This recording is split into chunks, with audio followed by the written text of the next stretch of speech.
The extent of the ecological destruction down here is largely known through the drone photographs of John Kirk.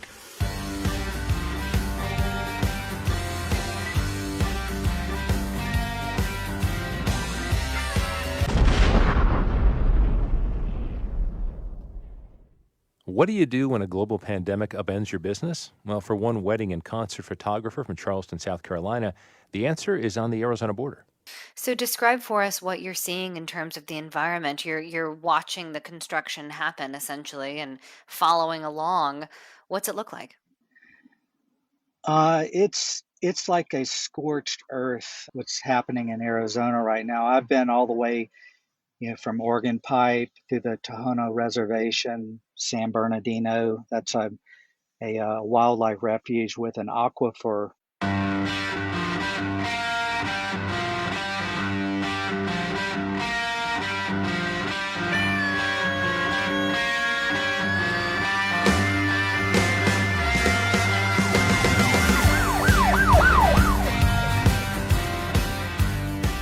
How are you being received in these towns on the border? What's this been like being an outsider and coming in? Border Patrol's always pretty curious. I do get pulled over a lot because it's pretty unusual to see a guy in a Honda Pilot that's not it's not a four-wheel drive vehicle out in the middle of, literally I'm in areas that, I have no cell service. I was meeting with John Burnett of NPR, who's been a correspondent with them for about 30 years. So he's been John was pretty stunned with the damage that's been done. It's upsetting to anybody that actually sees it. He's a wedding and rock and roll photographer from Charleston, South Carolina, who fell in love with the Sonoran Desert. Gray hair tumbles out of a sombrero as he sets his little aircraft on the ground. So what I'll do is I'll fly fairly close to the top of that ridge to try to determine where they're going to dynamite. Kirk spends long days out here in the desert documenting what critics call the desecration of some of the last wild places along the U.S.-Mexico border. So about a year ago, August 2019, I was a concert and a wedding photographer, and was all the way up until COVID. And I was in Phoenix to photograph the Rolling Stones, and had a few extra days of free time and decided to rent a car and head down to Nogales, Mexico to have lunch. Got there, drove over a hill, and there was the border wall, that we see on all the news reels. He came to southern Arizona to document the construction of the Trump administration's 30-foot wall along our southern border. It was a passion project of sorts that's turned into something of a mission. Hey everybody, I'm in Guadalupe Canyon today. Today's Dynamite Day. They're dynamiting 6 days this week.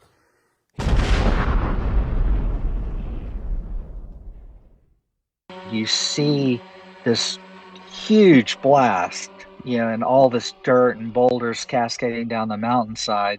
Just a few miles from the New Mexico state line, crews contracted by the U.S. Army Corps of Engineers carve wide switchbacks across the mountainside, clearing the way for new sections of 30-foot-high steel bollard wall. I came back, but after COVID, I did lose all my wedding and concert business. I was driven to get back here and continue documenting. Nearly every day, John Kirk drives into a remote area of the Peloncillo Mountains in the Sky Islands region of Arizona and Sonora to shoot photographs and drone videos of huge dynamite blasts in Guadalupe Canyon. I seem to be the only one that has footage of these live dynamite blasts going off. The reason the 30-foot wall, along with its bright security lights and patrol road, are outraging conservationists is because this region is considered a biodiversity hotspot. And today, contractors are pulverizing this protected wilderness to erect Trump's border wall.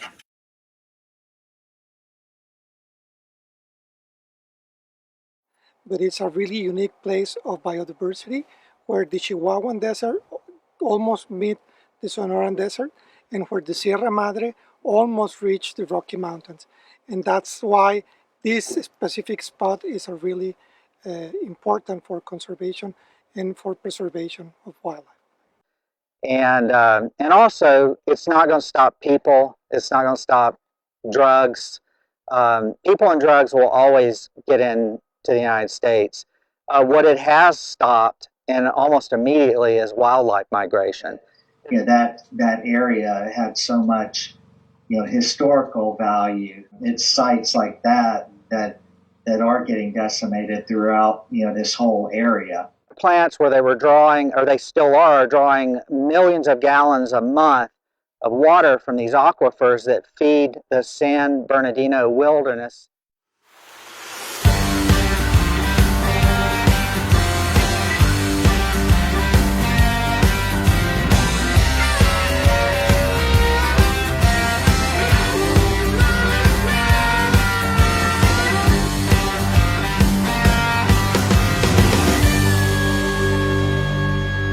They're going to light all the way through to Texas. These 60-foot light poles. Well, then you're affecting insect migration that depends on that because the light throws them off. Bird migration. They get distracted. They're like, well, where the hell we weren't here last year. People need to go to prison for this. All of this for a 30-foot wall.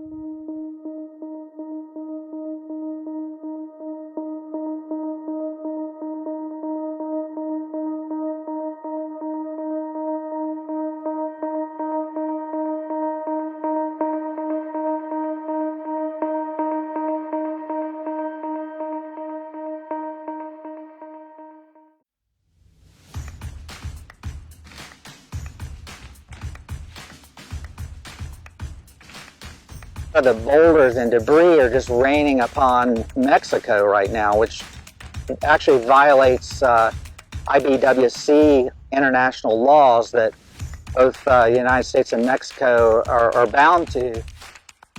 Frontera desk on my last interview, she contacted IBWC and they said, oh, all the work that's being done is 800 feet from the border. That's bullshit. I'm standing on the border. The last 35 miles of building the President's Wall in Arizona is underway. And what is going on here has attracted lawsuits and spectators. Everything that's been built with illegally funded money from the Department of Justice, Department of Defense, that needs to come down. Because again, they didn't go by the environmental studies that were mandated for that. A lot of blasting and stuff in California or New Mexico or Texas because it was all deemed illegal by the Supreme Court. So, Arizona is the only state that didn't join in all the lawsuits to stop this sort of destruction.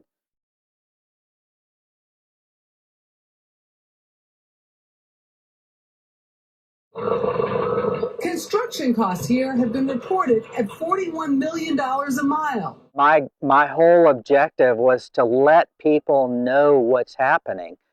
Fear is very profitable. Probably 2 to 3 weeks ago, and they've literally they're just right now they're just racing at breakneck speeds to get all this land cleared and dynamited. Here in Arizona, contractors have added shifts. They're working all night long under light towers to meet Trump's goal of 450 miles of new barriers. The Arizona Star ran a story today on that lawsuit. They credited me with the video from YouTube. So, ProPublica, the reporter there, was able to, and I've talked to her. I need to call her back.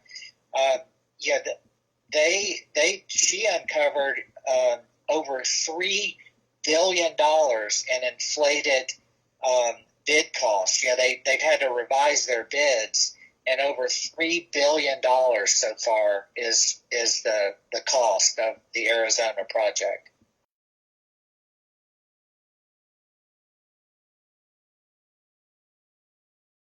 President-elect Biden wants to stop the building and leave motion sensors here already to track human movement. We are not against the security, but there's many ways that the security could be done.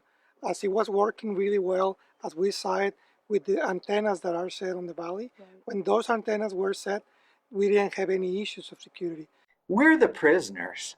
The barbed wire is on our side. It's not on the Mexican side. I saw two young gentlemen sawing through the wall with a portable electric grinder, which was kind of fascinating, with another guy on their lookout. They put a temporary patch in, they Bondo it, and they have the paint that actually matches it. And then later in the night, or 2 or 3 days later, if they want to sneak somebody through, they come through. And I was blown away by that. They could put up a 300-foot wall and it does no good. They have ways of scaling this wall, and they have ways of cutting the parts of the wall out and then placing it back in. It's just, it's futile at this point. It's a waste of money. And American taxpayers are paying for it right now. Yeah.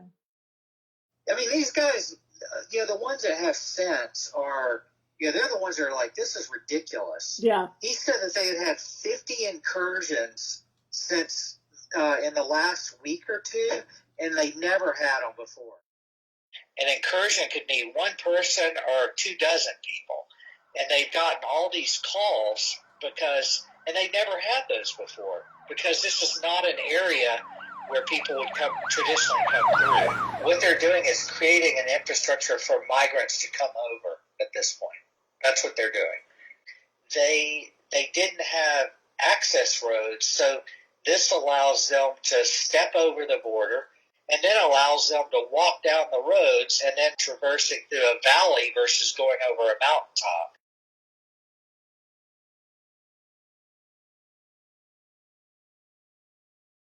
But it literally is a vanity wall.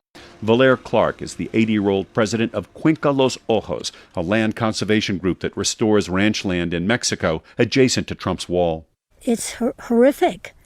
It's 40 years of work that I'm seeing dry up. For what? As an American, I feel ashamed.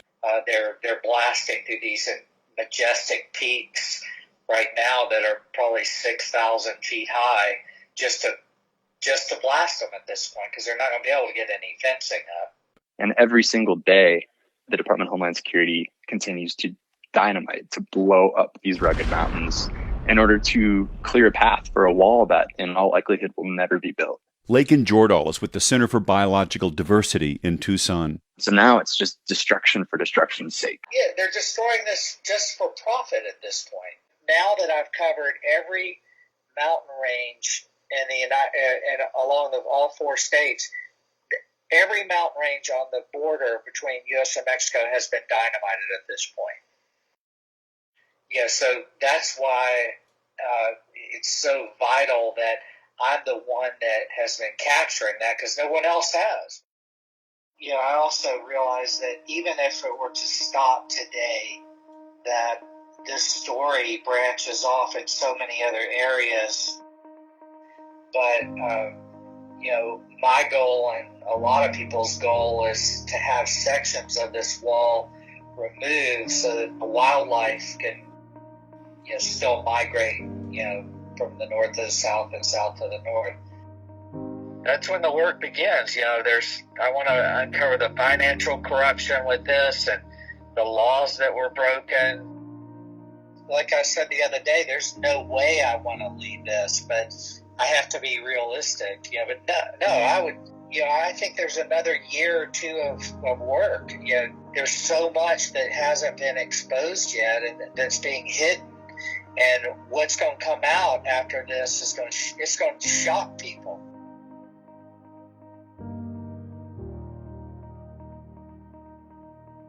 I'm Yolanda Gastelum Nora, and I was born that way, south of the border.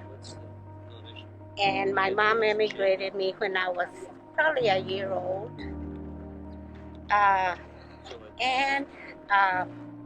It hurts me a great deal to see the wall.